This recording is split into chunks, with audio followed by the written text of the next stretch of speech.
श्रीमती अन्नपूर्णा देवी जी,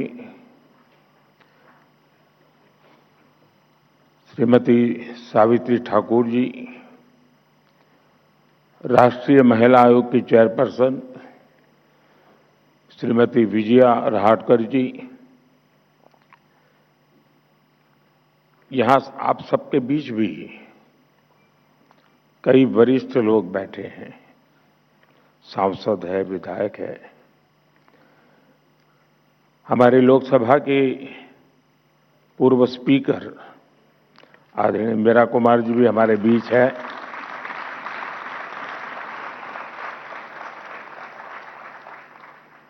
यहाँ उपस्थित सभी मेरी सम्मानित बहनें, इस समय देश में बैसाखी के पर्व की उमंग है। कल देश के अलग अलग हिस्सों में नववर्ष भी मनाया जाएगा। मैं आज जलियांवाला बाग नरसंहार के वीर बलिदानियों को भी श्रद्धांजलि देता हूं। साथियों, देश की विकास यात्रा के इन अहम पड़ावों के बीच भारत 21वीं सदी के सबसे बड़े निर्णयों में से एक निर्णय लेने जा रहा है।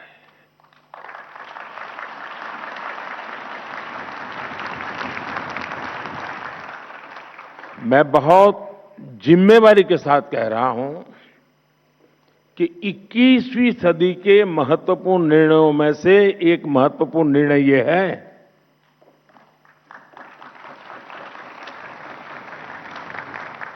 ये निर्णय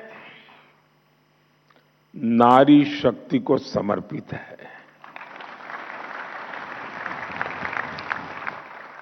नारी शक्ति वंदन को समर्पित है। हमारे देश की संसद एक नया इतिहास रचने के करीब है।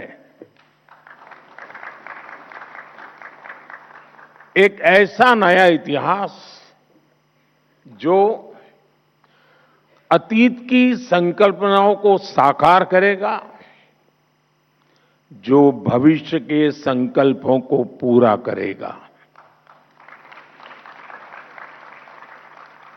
एक ऐसे भारत का संकल्प जो समता मूलक हो, जहां सामाजिक न्याय केवल एक नारा न हो, लेकिन हमारी कार्य संस्कृति का, हमारे वर्क कल्चर का, हमारी निर्णय प्रक्रिया का स्वाभाविक हिस्सा हो।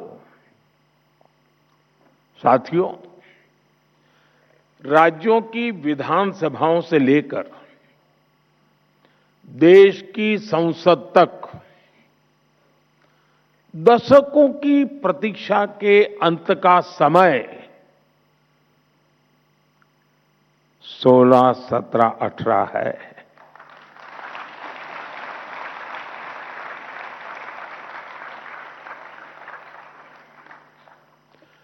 दो 2023 में नई संसद में जो नया भवन निर्माण हुआ, उसमें हमने नारी शक्ति वंदन अधिनियम के रूप में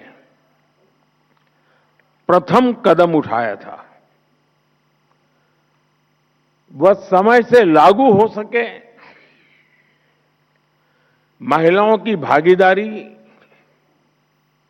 हमारे लोकतंत्र को मजबूती दे, इसके लिए 16 अप्रैल से संसद के बजट सत्र की विशेष बैठक का आयोजन होने जा रहा है।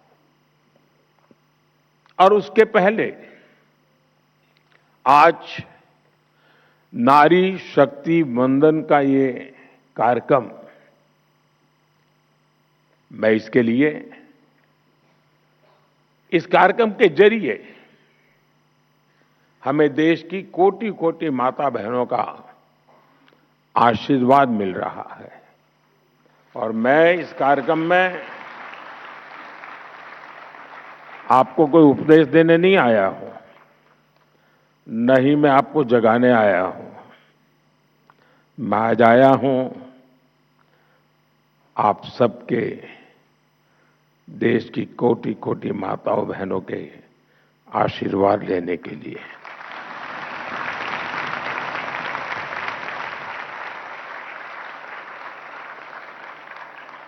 आप सभी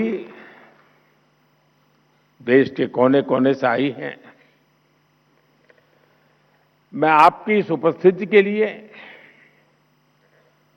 इस महत्वपूर्ण काम के लिए आपने जो समय निकाला है, इसके लिए आपका हृदय से अभिनंदन करता हूं। साथ ही भारत की सभी महिलाओं को एक नए युग के आगमन की बधाई भी देता हूं। साथियों, लोकतांत्रिक संरचना में महिलाओं को आरक्षण देने की जरूरत दशकों से हर कोई महसूस कर रहा था, चर्चा भी होती थी। इस विमर्श को करीब करीब 4 दशक बीत गए, 40 साल बीत गए। इसमें सभी पार्टियों के और कितनी ही पीढ़ियों के प्रयास शामिल है। हर दल ने इस विचार को अपने अपने ढंग से आगे बढ़ाया है। 2023 में जब नारी शक्ति वंदन अधिनियम आया था, तब भी सभी दलों ने सर्वसम्मति से इसे पास कराया था।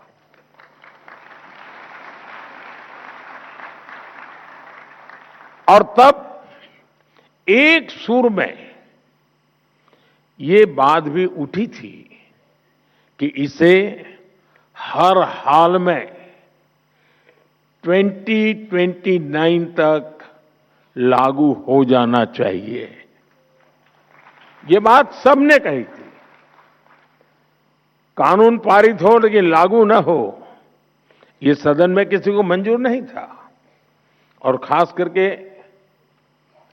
हमारे विपक्ष के सभी साथियों ने मुखर होकर के इस बात पर जोर डाला था कि 2029 में ये लागू होना चाहिए। 2029 की समय सीमा को ध्यान में रखते हुए सरकार ने, क्योंकि विपक्ष ने जो बात रखी थी हमारे लिए वो बात भी गंभीर होती है, और इसलिए हम लगातार विचार विमर्श करते रहे, मंथन करते रहे, नए नए रास्ते खोजते रहे। संविधान की जिनको ज्यादा अध्ययन है ऐसे लोगों की भी सलाह ली, और 16 अप्रैल से संसद में इस पर व्यापक चर्चा भी होने जा रही है।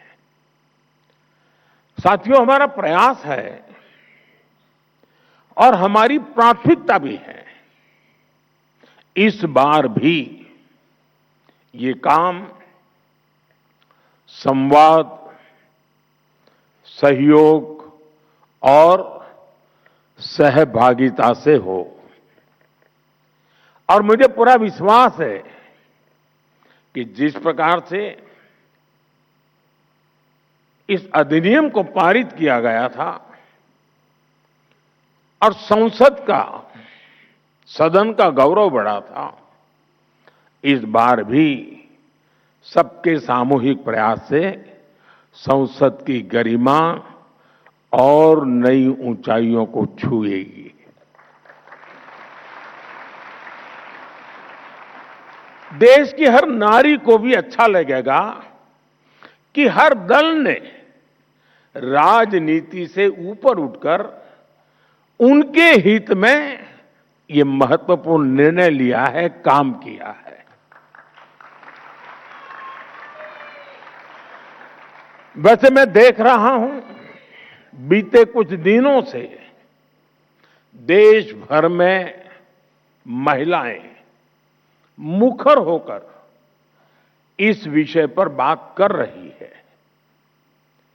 व्यापक रूप से एक डिबेट चल रहा है और लोकतंत्र की एक बहुत बड़ी ताकत है।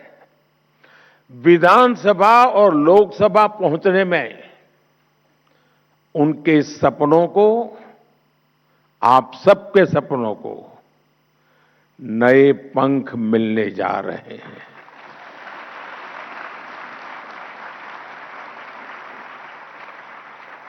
मैं अनुभव कर रहा हूं, देश में एक सकारात्मक माहौल बना है।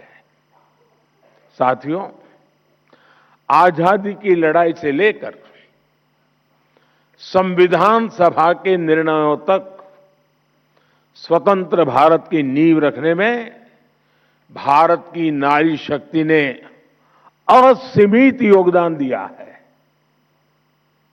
इतिहास गवाह है। और आजादी के बाद भी जिन महिलाओं को प्रतिनिधित्व का मौका मिला, उन्होंने देश के लिए बहुत शानदार काम किया है। नहीं बोले साहब वो आपसे मिलना चाहते हैं। मैं कहा क्यों? तो बोले पंचायत में सबकी सब मेंबर महिलाएं हैं, एक भी पुरुष मेंबर ही नहीं है हमारी पंचायत में। मैंने कहा ऐसे कैसे?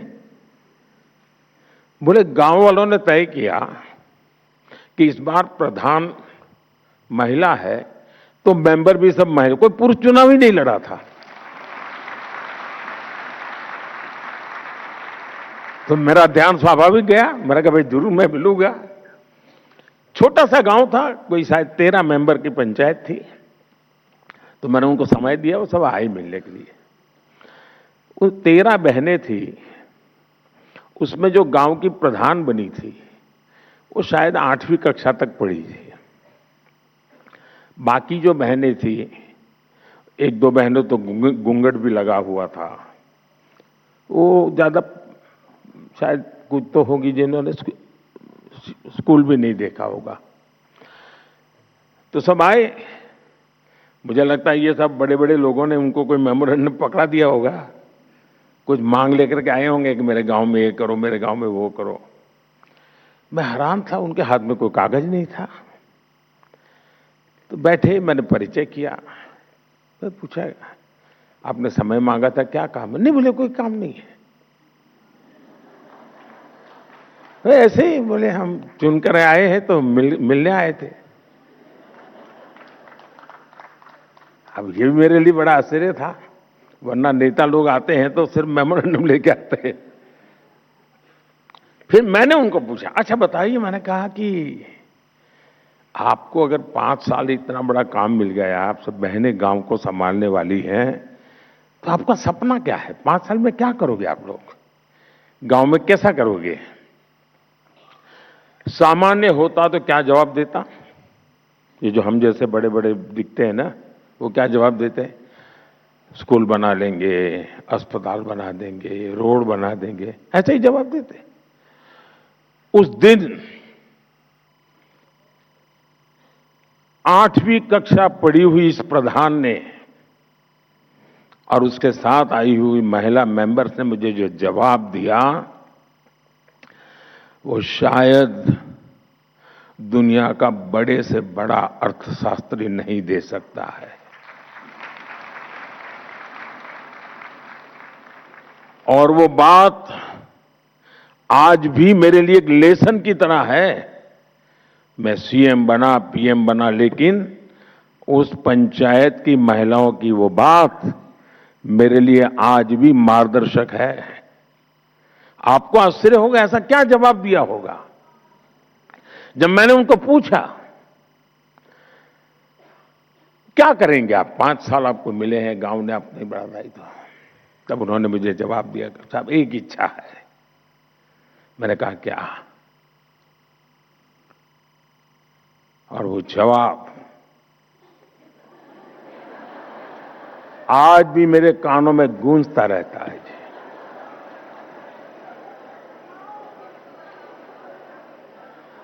उन्होंने कहा, हमारी इच्छा है कि हमारे गांव में कोई गरीब न रहे।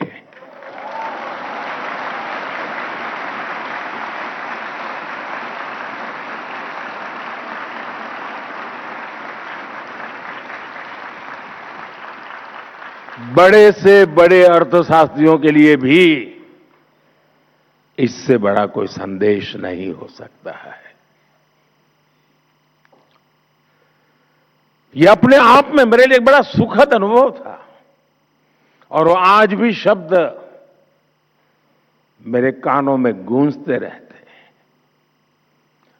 और इसलिए जमीन से जुड़े हुए अनुभव से जो वाणी निकलती है ना, वो वेद वाक्य बन जाता है।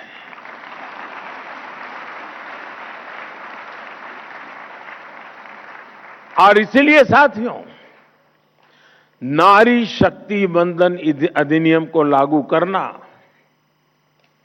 ऐसी सभी महिलाओं के जीवन का बहुत बड़ा अवसर बनने जा रहा है। अब पंचायत से आगे बढ़कर पार्लियामेंट पहुंचने का उनका सफर और आसान होने जा रहा है।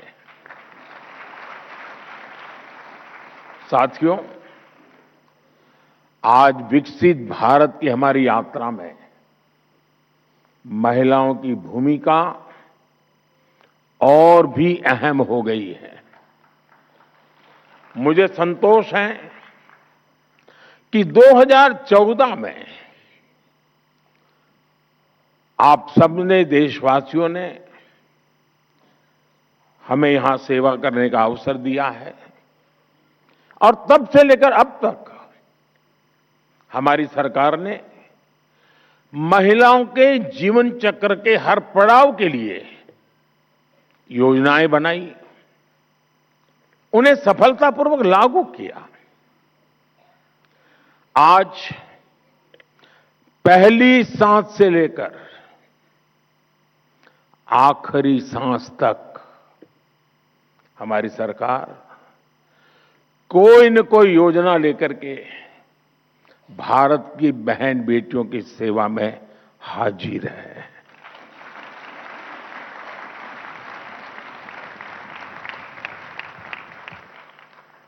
गर्भ में बेटी की हत्या ना हो, इसके लिए हमने बेटी बचाओ बेटी पढ़ाओ अभियान शुरू किया। गर्भ की अवस्था में मां को सही पोषण मिले, इसके लिए हर गर्भवती मां को मातृ वंदना योजना के तहत 5,000 रुपए की आर्थिक मदद दी। जन्म के बाद बेटी को पढ़ाई में मुश्किल ना हो, इसके लिए ज्यादा से ज्यादा ब्याज मिले, ऐसी सुकन्या समृद्धि योजना शुरू की। बेटी को गंभीर बीमारी से बचाने के लिए बचपन में उसे सही समय पर टीके लगते रहे, इसके लिए मिशन इंद्रधनुष शुरू किया। बेटी को स्कूल में शौचालय की परेशानी न हो, इसके लिए स्वच्छ भारत अभियान के तहत देश में करोड़ों शौचालय बनाए गए। बेटी को पीरियड्स के दौरान परेशानी ना हो, इसके लिए लगभग मुफ्त में सैनिटरी नैपकिन देने का अभियान शुरू किया गया। बेटी अगर स्पोर्ट्स में आगे जाना चाहती हैं तो उसे खेलो इंडिया अभियान के तहत सालाना 1 लाख रुपए तक की मदद मिल रही है। बेटी अगर बड़ी होकर भविष्य में सेना में जाना चाहे तो उसके लिए सरकार ने सैनिक स्कूल में एडमिशन के लिए दरवाजे खोल दिए। नेशनल डिफेंस एकेडमी में जाने के रास्ते खोल दिए।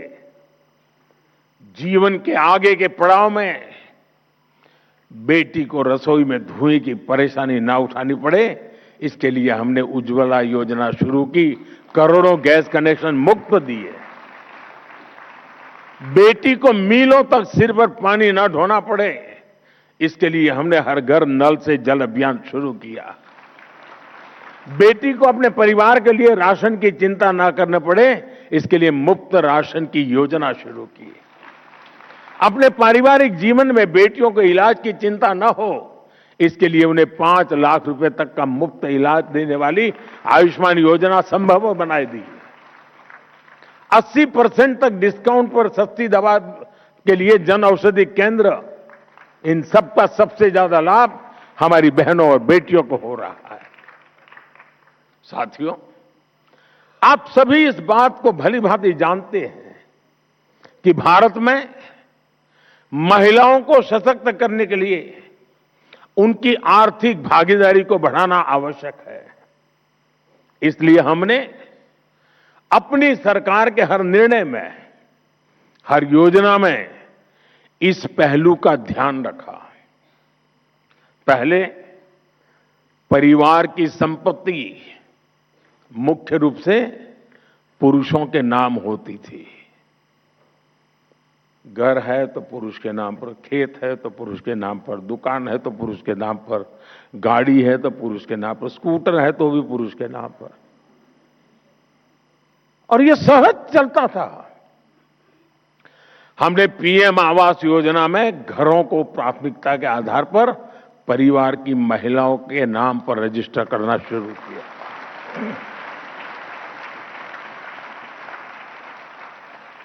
बच्चे स्कूल जाते हैं तो स्वाभाविक रूप से पिता का नाम लिखा जाता है। हमने आकर के शुरू किया, मां का नाम भी लिखा जाएगा।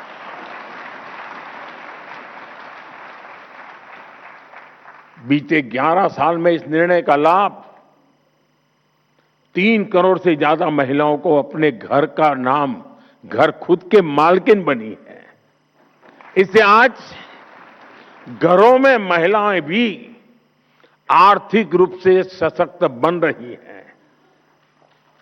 आमतौर पर पिता और बेटा कुछ व्यापार की बात करते हैं ना, और अगर मां चाय लेके आए और थोड़ी देर खड़ी रहे, अरे तुम जाओ किचन में काम करो, हम बात कर रहे हैं। मैं गृहस्थी नहीं हूं, लेकिन पता बहुत है।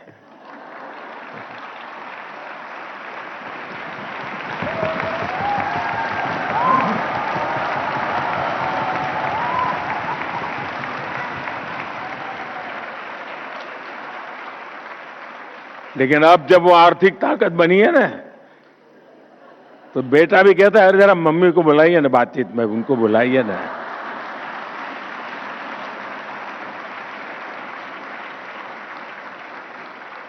साथियों, 2014 में हमारे देश में करोड़ों महिलाएं ऐसी थी जिन्होंने कभी बैंक का दरवाजा भी नहीं देखा था। महिलाएं बैंकिंग सेक्टर से जुड़ी ही नहीं थी, तो उन्हें बैंकिंग का लाभ कैसे मिला? हमने जन धन योजना शुरू की तो देश की 32 करोड़ से ज्यादा महिलाओं के बैंक खाते खुले।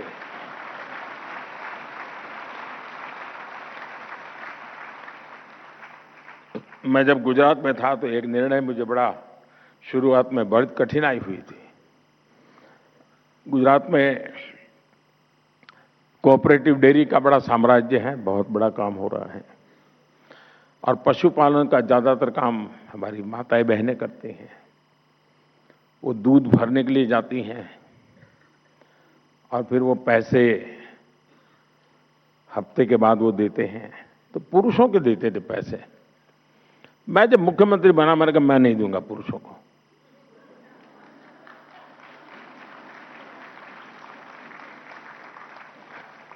उस समय मैंने बैंकों में जो दूध भरने आने वाली बहनें थी, उनके बैंक खाते खुलवाए, और उस समय डेयरी में दूध का पैसा सीधा महिलाओं के बैंक खाते में जाने लगा।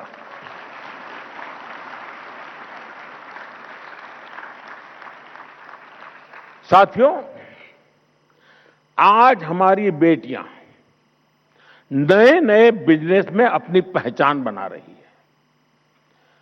मुद्रा योजना में 60% से ज्यादा लोन्स, 60% से ज्यादा लोन्स महिलाओं ने लिए हैं। देश की स्टार्टअप रिवॉल्यूशन को भी महिलाएं लीड कर रही है।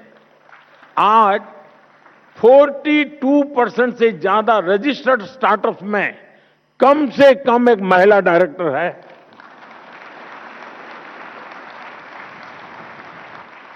महिलाओं के करियर पर प्रभाव ना पड़े, इसके लिए हमने मैटरनिटी लीव को भी बढ़ाकर 26 हफ्ते कर दिया है।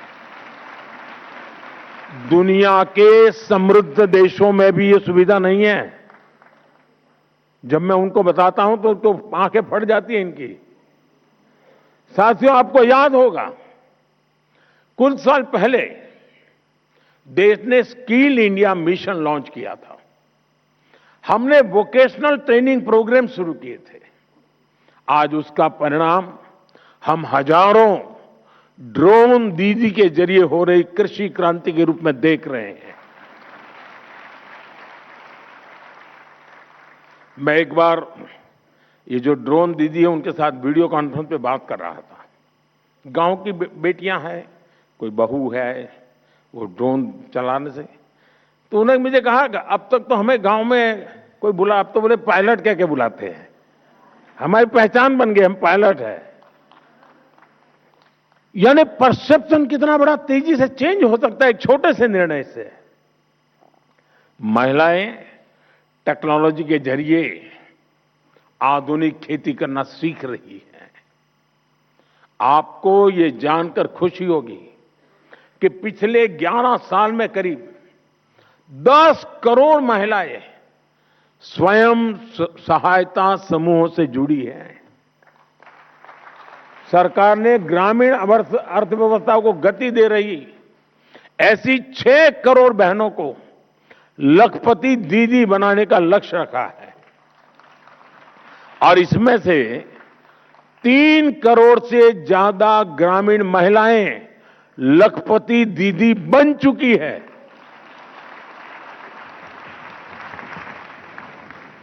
और जो विमेन सेल्फ हेल्प ग्रुप है उनको बैंकों से पैसा मिलता है काम के लिए, और आप जानकर के खुश हो जाएंगे,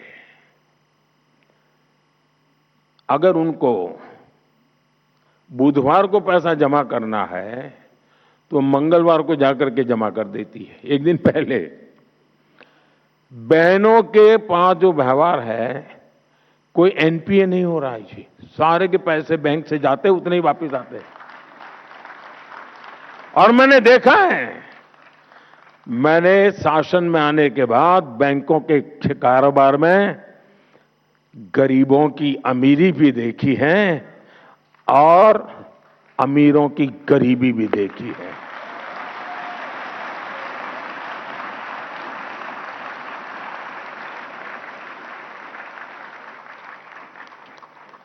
इतना ही नहीं साथियों, ये हमारी माताएं बहनें वोकल फॉर लोकल की ब्रांड एम्बेसडर बन रही हैं। बहनों, विमेन लेड डेवलपमेंट के विजन की बहुत बड़ी सफलता यह है कि इसने महिलाओं के प्रति पुरानी सोच को चुनौती दी है। अब G20 समिट हमारा जब चल रहा था, हम चेयर कर रहे थे, दुनिया के देशों को मुझे समझाना पड़ा था कि विमेन डेवलपमेंट और विमेन लेड डेवलपमेंट में क्या अंतर होता है। दुनिया का बहुत बड़ा वर्ग विमेन डेवलपमेंट तक सहमत था, विमेन लेड डेवलपमेंट के लिए मुझे ताकत लगानी पड़ी थी और हमें सफलता मिली थी। इस सोच का परिणाम है कि आज महिलाएं उन सेक्टर्स में भी बुलंदियों को छू रही हैं जहां कभी पुरुषों का एकाधिकार माना जाता था। आज हमारी बेटियां फाइटर पायलट बनकर आसमान की बुलंदियां छू रही हैं। आज भारत में विश्व के किसी भी देश की तुलना में यह आंकड़ा भी आपको खुश कर देगा। विश्व के किसी भी देश की तुलना में महिला पायलटों का प्रतिशत सबसे अधिक हिंदुस्तान में है।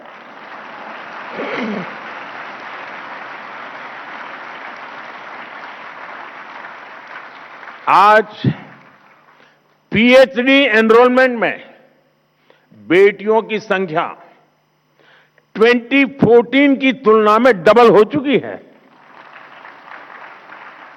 हायर एजुकेशन और रिसर्च में करीब करीब आधी भागीदारी हमारी बेटियों की है।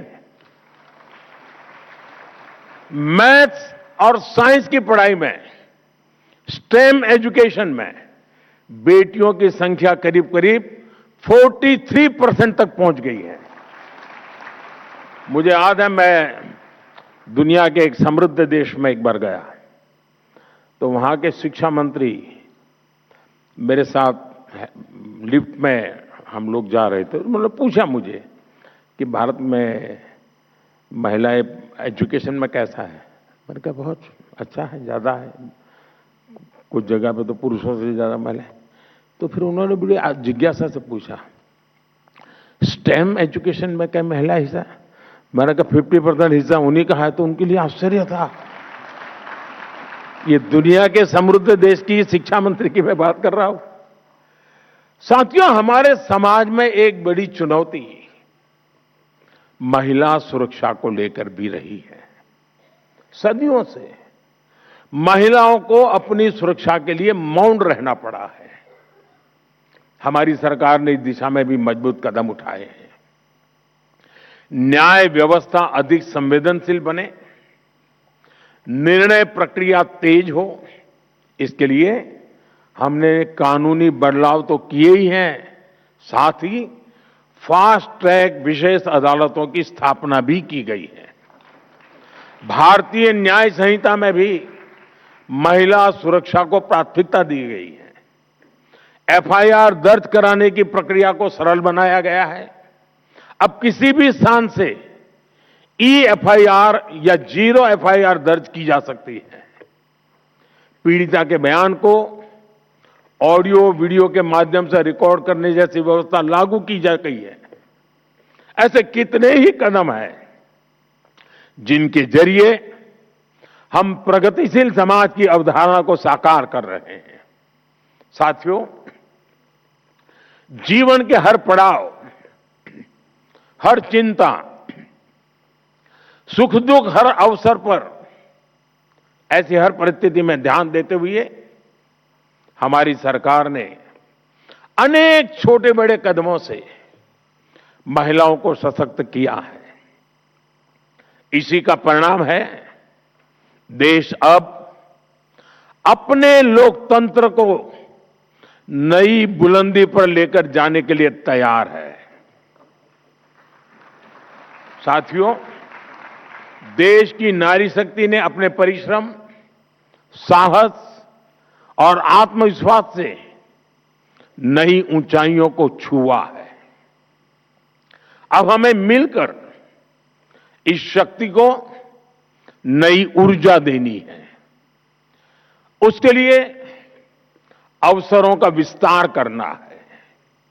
मैं आज इस मंच से देश की माताएं, बहनें, बेटियां सबको विश्वास दिलाना चाहता हूं कि देश उनकी आकांक्षाओं को समझता है और उनके सपनों को साकार करने के लिए हर आवश्यक कदम उठा रहा है। साथियों, मैं संसद में होने वाली चर्चा से पहले देश की नारी शक्ति से भी अपील करता हूं कि आप इस पूरी प्रक्रिया में अपनी सक्रियता बनाए रखिए। आप अपने अपने क्षेत्र के सांसदों से भी जरूर मिलिए। देश की महिलाएं अपने सांसदों से अपना पक्ष रखें, अपनी अपेक्षाएं उन्हें बताएं और जिस दिन वो सदन में आने के लिए अपने यहां से निकले तो जरा फूलमालाएं देकर के उनको विदाई भी दीजिए।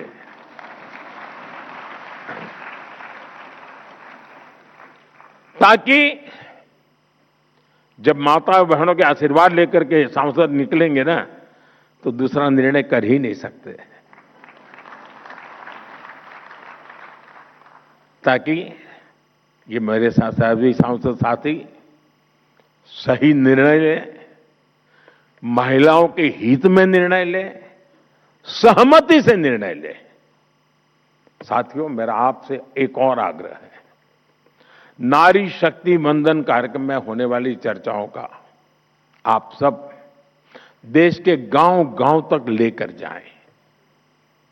व्यक्तिगत मेल मिलाप से, सोशल मीडिया के जरिए, अन्य प्रचार माध्यमों के जरिए हमें देश के इस बड़े फैसले को देश की हर महिला तक पहुंचाना है।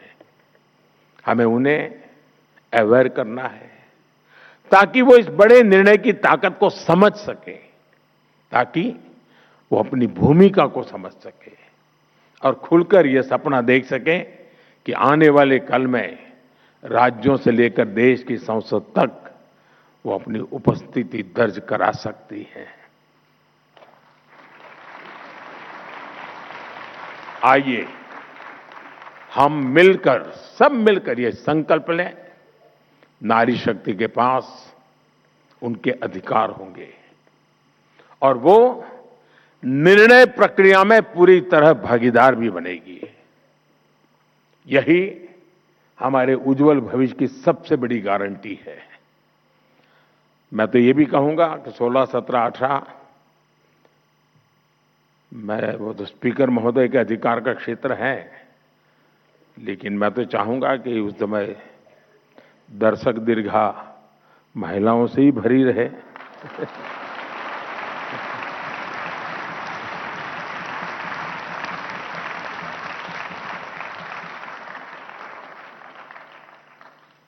एक उत्सव का माहौल बनेगा पूरे देश में। और ये दल वो दल वाला विषय नहीं रहने वाला है। कौन जीता, कौन हारा, किसने किया, किसने सब, सारा क्रेडिट देश की मातृशक्ति को है। सारा क्रेडिट देश की संसद को है। सारी क्रेडिट हिंदुस्तान के सभी राजनीतिक दलों को है। सारी क्रेडिट पिछले 3-4 दशक से लगातार जो काम कर रहे हैं सबको क्रेडिट है। ये सबका है, सबके सहयोग से है और सबकी भलाई के लिए है। इसी विश्वास के साथ आप सबने इतना समय निकाला, इतना उमंग उत्साह के साथ इस कार्यक्रम में शरीक हुए। मैं हृदय से आपका बहुत बहुत अभिनंदन करता हूं, आभार व्यक्त करता हूं। बहुत बहुत धन्यवाद। आपका कोटि कोटि आभार माननीय प्रधानमंत्री जी। आपके उत्प्रेरक उद्बोधन के लिए हृदय से आभारी हैं। 2029 तक नारी शक्ति वंदन हो लागू।